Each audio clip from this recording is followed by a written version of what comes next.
Feels good. Sounds good.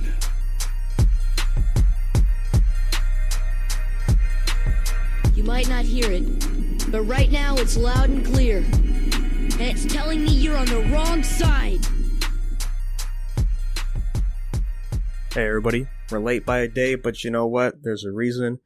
We had some stuff announced today, which is Monday as we're recording, so I figured, we might as well just hold off at least one day and talk about this stuff. So let's go ahead right into the beginning, man. Let's get into this Smash Direct very early in the morning over here in our time. We finally got to look at the new character from ARMS. To our surprise, it was not Twinlet, but instead it was one Min Min. And I gotta say, man, I'm fine with that choice. I like the this consistency now of a waifu. I mean, we had Byleth who has the male outfits, but the female one, really good stuff because we don't have a lot of female representation in Smash. I think it's pretty cool. I did say this for Byleth, that I think they definitely could have done the style switching of the weapons, and seeing this for Min Min, I was like, dude, you were literally leading right into that. So, I mean, it looks pretty seamless too in her movement. So we're gonna know next week when she drops. I think earlier in the morning, the 29th. Cool, man. I gotta say, I loved the video that they did for her reveal. It was really nice. It's so different from what we've been getting, and it kind of reminds me of how they did when Terry showed up. Right, they kind of kept with the pixelated art style, and then here we kind of got this nice art style to go with her theme, right? Because it's like ramen type of deal. It was really fun to see. I'm honestly excited to see what else we're going to get.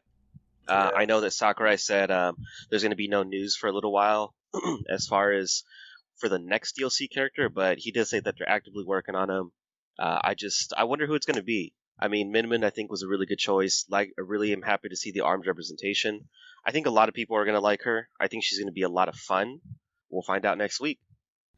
I love how everybody's just fucking duking it out for the fucking invitation pass, dude. I love how Captain Falcon's just like slurping hard on those noodles, boy. Hell yeah, man. Dude, he had big munches. So she has 3 different arms you can choose from. One of them is the dragon. Another one is that wrecking ball. And the third one, I can't remember, but each one does something entirely different. Like they really did like ARMS justice. Like the way she plays is like how you would play the ARMS game, like how those characters run. So, I mean, a lot of thought went into the process of doing this for this character. I think it's really successful. Yeah, it's cool, man. Yeah, so like the Beyblade looking one, I think that's the one that deflects, right? Yeah. Yeah, that's pretty cool, man. It's cool seeing the ARMS play out in 2D, right, rather than just 3D how it's originally. Oh, she has a Mega Man style Final Smash. That's cool. One thing I do want to say about this, because I saw something on Twitter, somebody was like, this deconfirms that if they're a spirit in the game, it's potential that they could be a playable character. And I was like, huh. And it makes me think what her render looks like. And I think someone posted a screenshot. I don't know if it was legit or not, and I haven't really played Smash today to really check the facts. But if her render looked like an actual character in that event, then I mean that's a dead giveaway. Like we could go through all the spirits in the game and be like, oh, this looks like it could be a potential character. Mm-hmm. Dude, it's over. You got my boy Heihachi Mishima in the game now as brawler. I like his skin. His skin's a lot of fun. Heck Man, Vault Boy though showing up. Yeah, I was not expecting that. I was really not expecting that. That threw me for a loop. Yeah, I'm willing to expect now is probably like a Warframe, some Warframe me costumes. I could see that. Space Mom, I forget her name in the game, but she's a spirit. Yeah, so June 29th, sometime in the morning, we're gonna get her. And yeah, I definitely want to try this character out. I like how unique it is and all that good stuff. And then we got all the cool me costumes as usual. And then no tease for the next character, but it's COVID time, so we're still on lockdown with all of that. Like Sakurai said, that video was from May, I believe.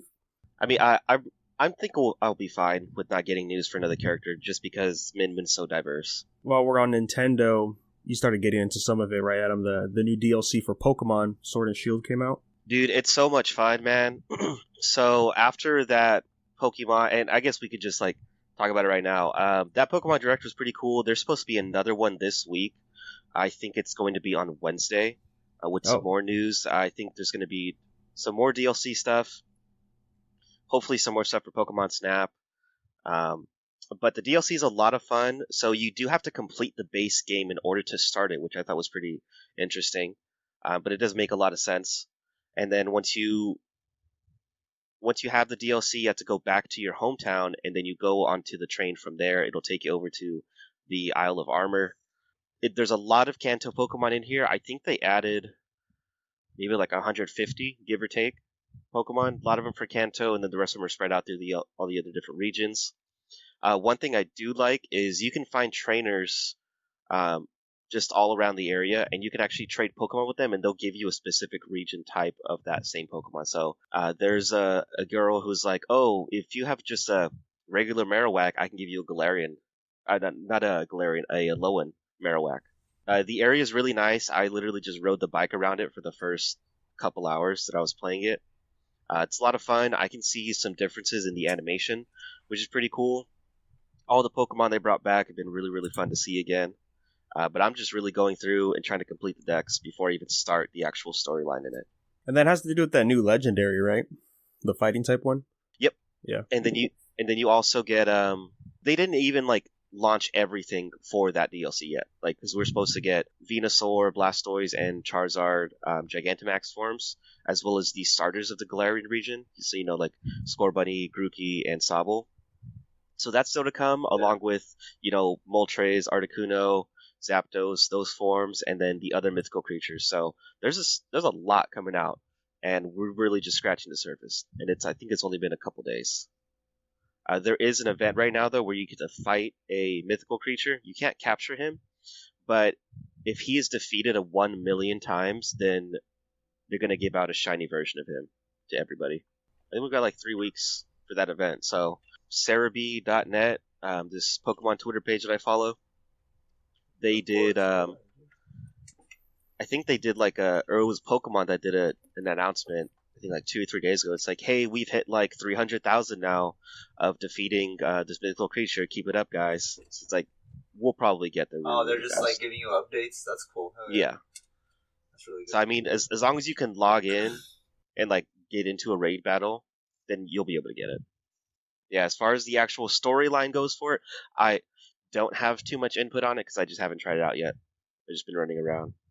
I'm not gonna lie, I was hoping for the Sinnoh remake announcement at that direct. Yeah, dude, a lot of people were. There was this meme, I think I put it in the chat, where it's like, we want Sinnoh, wait, here's Pokemon Smile, brush your teeth with your Pokemon, and I was like, dude, that's too funny. And then there was another one, it's like, hey, we want a Sinnoh remake, hey, here's Pokemon Snap. People were like, that's acceptable. We'll take that. I don't know, I wanted this, but I'll take it. Yeah. And, I don't understand Nintendo sometimes when they name things.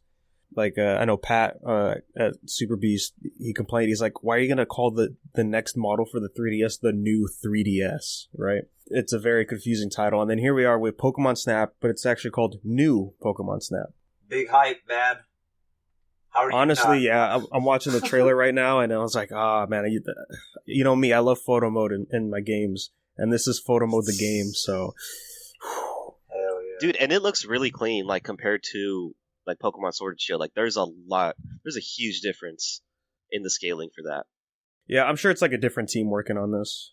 Yeah, but you reminded me of the DLC for Sword and Shield. Yeah, we probably won't get a Sinnoh remake for a while, which is that's what I'm waiting on. Like, Sword and Shield sounds cool from what I've heard, but I need that Gen 4. I feel you. Moving on to some other stuff, man. We had a leak initially over in Taiwan for the new Crash Bandicoot game, and today, right after the Direct as well, the trailer for Crash Bandicoot 4, It's About Time, came out, and that's coming October 2nd of this year. The game looks good, man. Hell yeah. It looks really nice.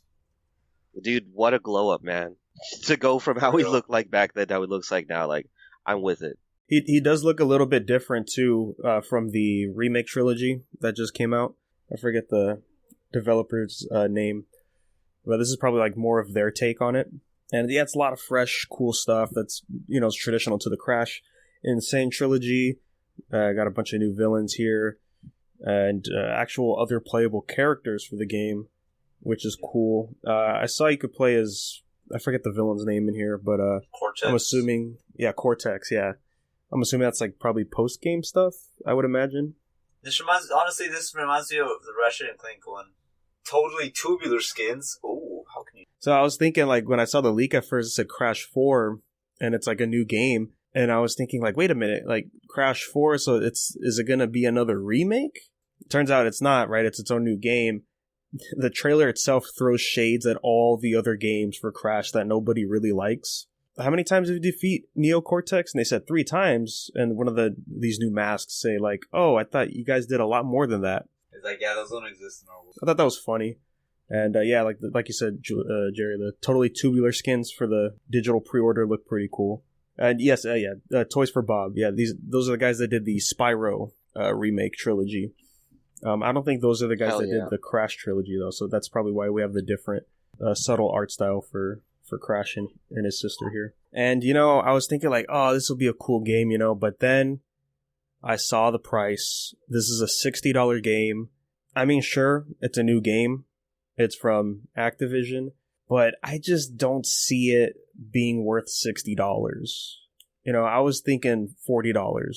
Yeah, especially for like Crash seems like an older title too, so it seems like, it'd probably be bought with by like the veterans who's actually played Crash. I know I won't buy it. I know for a fact. I know Akil's gonna buy it.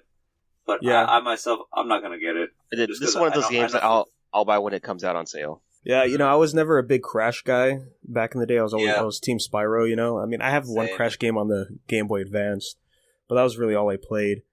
I guess Uncharted 4, if that counts, right? Where you play Crash Bandicoot in there. Yeah, right. Yeah, that's my extent. But I mean, that shit was still hard. It looks cool. I'm pretty sure it's gonna do well. The trilogy did pretty great. So did the racing game, and then like the free update support for those games were really good. But yeah, I just don't see $60, man, because if this is gonna stick to the traditional way these types of platformers work, it's not gonna be that long of a game then. Medieval could be kind of an example, right? Because that's one game. That's a remake of one game. And that launched at $30.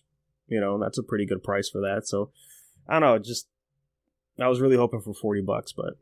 And, speaking of $40, we got a new game coming from EA, Star Wars. Star Wars Squadron got announced over at EA's, E3 thing that they did. It's a 5-on-5 online game where you are going in your TIE fighters and all that good stuff. There's going to be a story campaign. It's going to have VR support, which I've heard was good in the Battlefront game, right? Because you could pilot in there. That has VR support, and I heard that's pretty good. And this is also coming out October 2nd, and this is $40. I think part of it is EA learning its lesson from Battlefront, as far as the price goes, I guess, and all the other content we're going to get in the game. But looks cool, man. Microtransactions. Yeah, no more of that, buddy, and I think we'll be fine. So that's cool, a different type of Star Wars game coming out here. That's going to be fun. Sony side here, Guerrilla Games, right? They're making Horizon Forbidden West. They confirmed it's not a launch title. This game's coming out in 2021. I can't wait for that one, man. It's going to be so fun. I still need to go through the first one. Yeah, I plan on playing that soon. After other few games I go through. And over at Sucker Punch, Ghost of Tsushima just went gold today, so that's cool. So they're ready to ship out, yeah. And then over here, the boys at Insomniac, they talk about the 2 games that they showed off at the PS5 event. They confirmed the female character in Ratchet & Clank's Rift Apart. She is going to be playable, like I guessed. So that's great. Yes! Hell yeah. Yeah, she seems like a fun character. And they also said we're going to be exploring old levels from all the previous games. And some of them are going to have some revamps to them because, this is about going to different dimensions. So they're going to have some mixes with them. So that's nice. Yeah, hell yeah. And then with all this confusion and the bad PR, they finally made a final statement explaining what Spider-Man Miles Morales is. And they said it is a standalone game. We're still confused about what that means. But basically what it means is, Uncharted Lost Legacy, that was a standalone game. Still hype though. I mean, yeah. Like, if we look at Spider-Man as a whole, and then if we have this one as its own like standalone, we already saw what it can do. It's still going to be a crazy game. Yeah, I mean, for me, that just means what I was thinking for the game is that it's not going to be as big as a lot of people thought, which is fine. We were talking about it last week. Cyberpunk, that got delayed to November 20th, to November this year. And they made a statement over at CD Projekt Red explaining why, and they're just being honest. The game's ready to go, but they haven't done the deep dive yet into what's really going on with the game, if anything's going to crash or not, any bugs that they were going to have to patch out later. So they figured, we're just going to hold off, and we're still going to work on it and make sure it is good enough to play. I think it's always a good move to push a game off for things like that. Yeah, you can't rush perfection. Exactly. And then, like, I still haven't played The Witcher 3 yet because I'm about to go through the whole series. I mean, I've just always been a firm believer that if you want to delay your game, if you feel delaying it for cleanup purposes, just do it. Like, it is completely worth it for the end product. I think the best thing CD Projekt Red has been doing when it comes to Cyberpunk is the level of transparency that they have, as far as like what are the hiccups and just all the development work on it. Let's get into some of this. It's not the podcast without our weekly talk about Kingdom Hearts, right, fellas? Yay, dude! We gotta have a segment like intro for this dude. Okay. Let me dive into this real fast. So, because I don't want to spend too much time on it, because we didn't get that much news, but it was enough news. I think it was like a month ago or 2 months ago, they had said they were delaying the next mobile game, which was Dark Road, which is the backstory for Xehanort.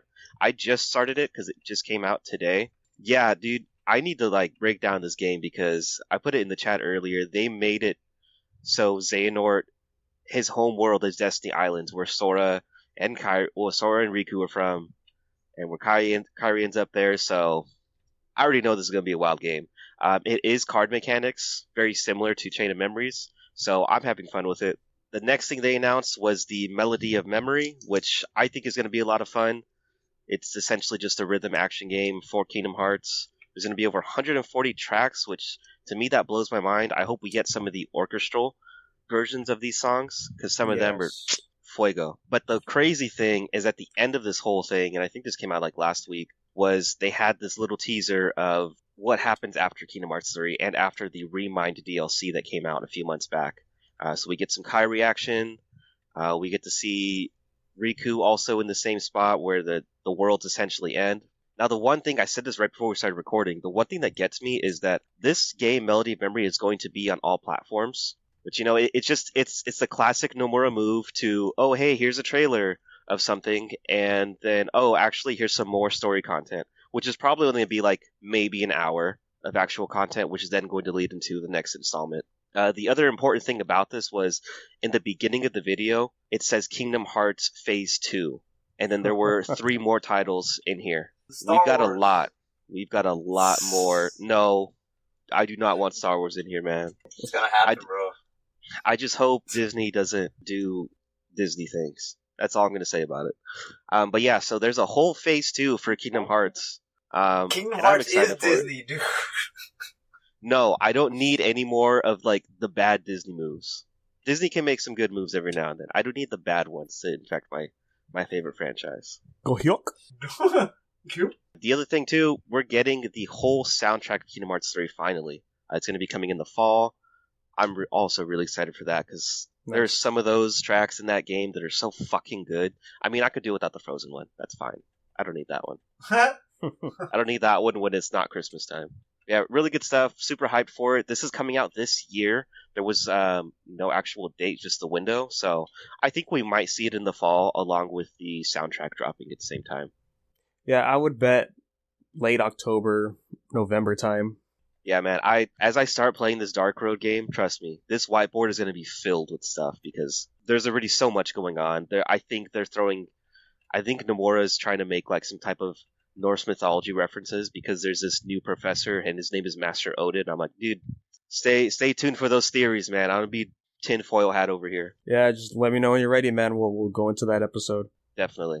So that's Kingdom Hearts, man. I will say I like how Melodies of Memory play. I think it'll be a fun time. I think once they like smooth it out, because they did have that, oh, this is still in development type thing. I think once they smooth it out, it's going to be a lot of fun. Yeah, I do think it's a smart move to have it on the Switch. It's like perfect for the Switch. So this is really cool, man. I wish a lot of other games, fighting games specifically, did this, because I don't see why not. My Hero 1's Justice 2 is getting a photo mode update. That's pretty cool. That's cool. Yeah, it's cool, man. I always wish fighting games would get photo modes. DOA 6 has a photo mode. Like DOA 6, 1's Justice is you don't do it while you're playing. There's going to be 2 modes for it. It's portrait mode and action mode. And so, you'll go to the menu and you'll click photo mode. And then you'll get to pick the level. You get to pick up to 4 characters to beat on the map. And then you could just have them either do some attacks and then, go into photo mode like that. Or you could just have them standing next to each other and just get some simple photos in there. So that's pretty cool, man. I really wish a lot of other fighting games, like Tekken 7, be amazing on there. That'd be amazing. So Dragon good, Ball, that would be amazing. Dude, all I want, if I had photo mode for Tekken 7, I would have so many photos of Lucky Chloe. And Kuma, dude, and then when I'm doing his rage art, just stop it. I want to get that fish. That fish, boy. Just ready to slam him in. I'd be getting the perfect shots with Negan, man. Dude, you gotta have it with your Super Saiyan all with the skin. With the skin. Yeah, man. Super Saiyan God, Super Saiyan fucking Aura. So yeah, I'm really happy that Negan got alternate costumes like that, because a lot of the DLC characters, when they're guests, they don't usually have skins. Like Noctis and Geese. Yeah, Geese. They only have I think 2 alternate costumes. Negan has some that are related to his character, and then he has a few that aren't related to his character, and that's where the real fun is. I don't know. Hey, buddy, you all right? Oh yeah, Negan's great. I need to play some more Tekken. One last thing for gaming I got on here. I believe it's an MMO, right? Smite. I think you could consider it an MMO. I would say so. It's kind of like League. I don't know if you ever played it. I think it's free to play. Yeah, it's free to play. It's really that you choose a character and you go in and you try to, I don't know, grab some points with your other people who are also characters. It's a smaller version of League. Yeah, it's a less toxic League. What I've played of it. Oh, okay. So they have the season passes as well, just like all these other multiplayer games. And the trailer dropped for the new one coming out, and it's a collaboration with Avatar: The Last Airbender. Big hype, dude. I saw the video, and I like that they gave Zuko his swords. I don't like Korra's last name. I'm just saying that right now. I got confused, right? Because when I was watching the trailer, I was like, "Oh, cool! Look, there's Aang." And then that's when they showed off the 2 costumes, and it said Aang Merlin. I'm like, "That's not his. He doesn't have a last name." Aang what? Merlin, like the wizard. Yeah. It turns out that these aren't characters; they're just skins for characters that already exist. Oh, okay. I think I just got to follow for real. Oh, dude, okay. I'm going to retract my statement. That just means he's a skin for the character Merlin. And then same thing with Zuko and then Korra. They had me going as well. That's not her last name. Dude, no. It's not how this goes. I like the alternate skins that they picked. The models look great. I will say, though, that is definitely not the voice actors in the animated clip in the beginning. Oh, definitely not. Which is fine. It's been a long time since those guys played Aang and Zuko, so that's pretty cool, man. That Avatar's getting that buzz again. It just came out here in the United States on Netflix, and then that Netflix news as well. And it's nice to see all this love for Avatar. I think honestly, I'll probably try it once this comes out for Smite. But yeah, again, they're just skins, so it is what it is. And hey, speaking of Avatar, I mentioned before I read the comics for Last Airbender. Well, now I went ahead and checked out some of the Korra comics. There's only 2, and they both take place after season 4. So the one I finished was Turf Wars, and then I started reading Ruins of the Empire. Reading it, these writers understand who the audience is for the Legend of Korra series. That's just pretty much how I feel about the way it's written and what they talk about in there. There's a couple cool things, but other than that, it's just same Korra stuff, nothing too special or crazy. It did remind me that Korra can metal bend. I forgot about that. Yes, she can. Forgot about that because I know Aang can't. I don't think Aang has any other sub bending techniques or anything like that. But it does confirm, what the last shot that we got for the show, Adam, if you remember, with Korra and Yes. Asami. The first Good, comic is pretty much all focused on that. Yeah, and then the second one is actually focused with leading more towards like the future of the Avatar world, right? More progressive stuff. With the Earth Kingdom is deciding to just like get rid of the monarchy and have it all be a democratic system. And then Kuvira is actually back in here, and she's involved into the plot. She was a good villain for what it was worth. Yeah, exactly. That's just what I was about to say. Yeah, so I'm reading that, and then because I've been on that Avatar binge recently. I just want more content from there. Same. I need to start reading those comics. And then I'm gonna have to crack open this book we've been talking about with with Kyoshi. Yeah, I was thinking about that the other day too. And this got announced today, which came to me as a shocker. July 22nd, the streaming service Mixer is going to shut down, and Microsoft is moving its, I guess, all the assets for Mixer, and they're going to be moving it to Facebook Gaming. That's so crazy, man. We're in the money. Gotta get that bag, dude. Yeah, because, I don't know how often you guys are on Facebook. Whenever I'm on, and then, you could just slide through videos, kind of like how Instagram does. Every now and then, you'll see like the Facebook Gaming streams pop up. And I'm like, yeah, people are really streaming on Facebook, huh? It's kind of weird, man. But, that community's been growing, by the weeks, so... I know Zero streams on Facebook. He went from Twitch over to Facebook, and he's been enjoying it. But Mixer hasn't even been around that long, and to see it shut down like this, I'm like, okay, buddy. But Facebook really blowing up like this, man. Looking into it, Mixer was part of like of the big group, right? So you have Twitch, you have YouTube, Facebook Gaming, and then Mixer. Those are like the most common ones. Mixer was doing the least out of the four. It wasn't doing the best. Microsoft, had to make a choice. Do we just keep pumping money into this, hoping that it would, eventually climb up, or do we, move on to something else? And yeah, they decided to make a deal with Facebook Gaming, a decision that's been a long time coming.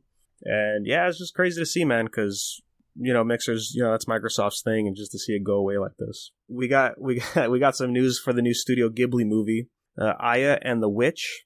It looks so good. Their first CG movie. They've done a CG short before, but this is a full-length animated film. And like you just said, Adam, this movie looks so good.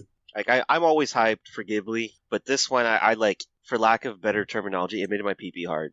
I was like, damn, this looks really fucking good. Like, you can clearly see the time and effort they really put into this. I'm really excited for this. I think it's going to be a really good time. You said that.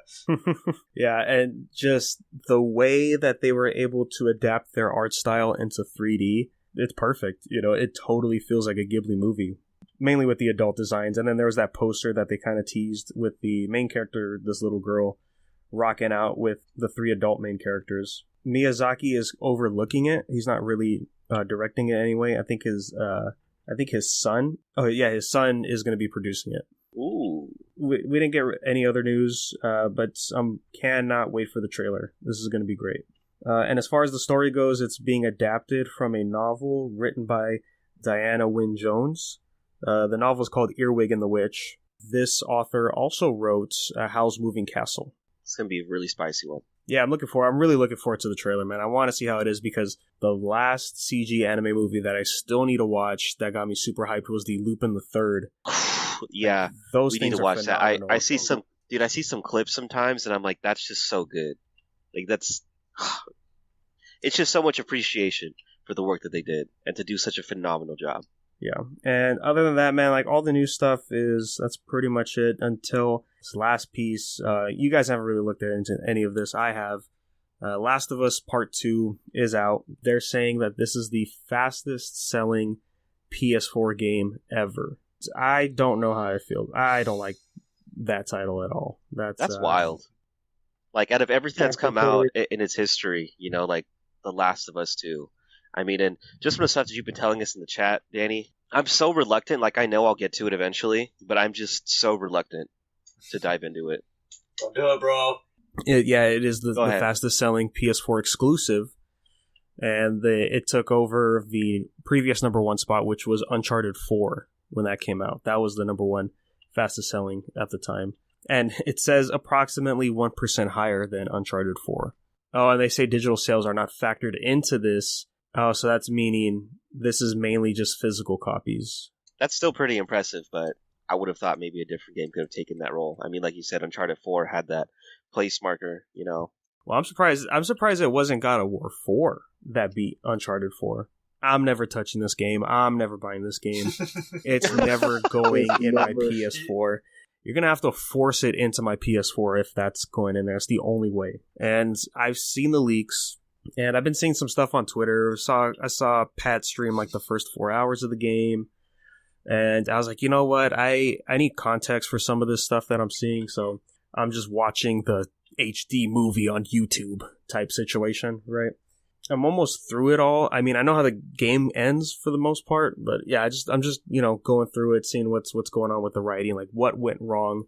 I think the answer to that question is they made two games into one. They have two main characters, both on opposing forces, so they're both protagonist and antagonist at the same time. The first half of the game you're playing as Ellie, and then in this back half you're mostly playing as the new character Abby. Right now I'm going through Abby's story, and it's a lot of jumping back and forth, trying to catch up with both characters of where they are on the timeline. The game is so slow paced. It's a mess because you have flashbacks, and then literally at one point I'm like, I don't even know where we are in the timeline right now. Like, what's going on? You know, it's like, I thought this flashback was to set up what we're about to get to next, and then it's like, no, we're gonna keep going. It's like, I'm like, why?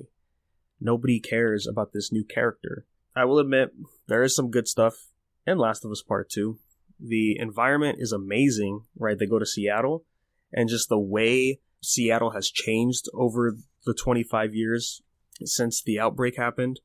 And I guess there was like a little civil war there with the government and the refugees. So that kind of explains more of the destruction of the buildings. And then the gameplay's still solid. There's some minor improvements and changes, but honestly, it plays just like the first one. Like, there's barely any difference. The only really good stuff, I think, in here is the flashbacks we get with Joel and Ellie. Like, that actually feels like the first game, right? It feels like that's where the most character is. And then right behind that would be the main story chunk for Abby, as we get to know her as a character and like her companions and all that. That feels like that should have been this game. Instead of having it be like, oh, here's Ellie as a main character. Oh, but we want to tell this story with this person. It's like, oh, just throw it in there. Just don't have Ellie as a main character. Have this still set in the Last of Us universe, but we're introduced to a new character. You know, it's I get it, man. A sequel is the reason why all this units were sold, but if we want to get into more spoiler stuff, we could talk about that at a later time. I know Julian's watching his brother play through it, so we could go back and forth on that. And I have an idea of how they could have just made this its own game starring Abby, and that would have been decent. Yeah, Last of Us 2, I'm just glad I didn't buy it, man. I ended up re-downloading the first Last of Us to play multiplayer. So all in all, Last of Us 2 makes you want to play Last of Us multiplayer. Yeah, long story short, man, we waited 7 years, and I'm still waiting. I think you're gonna keep waiting, man. Honestly, it's crazy, man. Just even looking like outside the game, like the reviews for Last of Us Part 2, it's baffling, man. The Metacritic score is like in the 90s, which is just why? Why is it in the 90s, you know? And then you go to the user reviews, and they're just deleting user reviews, but only specifically for this game, you know? And it's like, I see what you're trying to do here. That's crazy. They really said, nah, man, we don't want no bad content. Mm-hmm. And it's like, no, dude, this is all bad content. We don't want none of this. We need to let the people know. Do not censor us. And, you know, people, there is a certain group of people that aren't liking the first party Sony games, and the main complaint is how like we're just playing movies, you know. I don't know how you guys feel about that, but I'm fine with it. Like God of War, Uncharted. It's definitely bringing on a different genre of video games for sure. I guess I've been thinking about that too. Like, these are basically just glorified interactive Netflix series. But see, some of these people's stances is the reason they hate it is because it's like this game is not like they're not prioritizing the gameplay. Their main focus is on like the story and cutscenes. You know, the gameplay is still good. God of War plays great. The Last of Us is great. Uncharted is great. So I don't see like what's wrong with just having a story play out. But except for this game, because this game is the story is just dragging to the point where the way I'm watching it is it's all the cutscenes, but this guy's also including gameplay that has important information. All of that together is 11 hours, and there's like barely any gameplay in this footage. So it's like, geez, that's just too much, man. And that's the problem. It's like it's two games in one, and it's just a shame. It's really a shame, man, to see this happen, because from the people I follow and other prolific like YouTubers or whatever gamers, I've heard nothing positive about The Last of Us 2. Hate to see it, man. That's really what it comes down to. You hate to see it. And you know, there is some cool stuff in here, man. There's interesting ideas. I don't know. It's just overall as a game, I don't think it's worth it. Hey guys, a new BFM just dropped yesterday. As you're listening to this, we talk about the boy Steve Buscemi with his film Trees Lounge. It's a good time, so go check that out. And then this week is the finale for Tower of God Season 1 on the anime. Very hyped for that. And we're going to be talking about that on the Tower segment, of course. Manga reviews are still coming out every Wednesday. Soon there should be new Gintama stuff from me and Grant. And with that, I think it's safe to say we can go ahead and wrap up this episode. Thanks for sticking around, guys. You can email us at universepodcast@gmail.com if you have any questions, comments, concerns. And then you can follow us on social media at Universe Podcast to let you know when the latest episode drops. So thanks for listening, guys. We'll catch you on the next episode. I've been having these weird thoughts lately.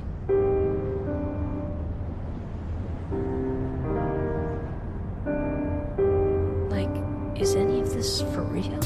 3 friends, 3 hearts, 3 destinies. Everything will link back to the beginning. One time, one chain, many memories. Everything will link back to the beginning. Born a dream from a subconscious state. From the heavens, all the way down the Hades gates. If one should die before he wakes, hope someone takes his place. Land of departure with blades and keys is where this story begins. Crazily, heard of deeds committed to unsavory. It's time to bring it to the table like it made a date. There were 3, but something drew them apart. One friend possessing evil within his heart. And because of this, he couldn't even take part. Not long after that is when the rumors would start. Rumors that he was committing some strange deeds. They didn't believe this, they had to see. So they met up in the garden in an instant. But he was gaining darkness and kept his distance. 3 friends, 3 hearts, 3 destinies. Everything will link back to the beginning. One time, one chain, many memories. Everything will link back to the beginning. Born a dream, a subconscious state from the heavens, all the way down the Hades gates. If one should die before he wakes, I hope someone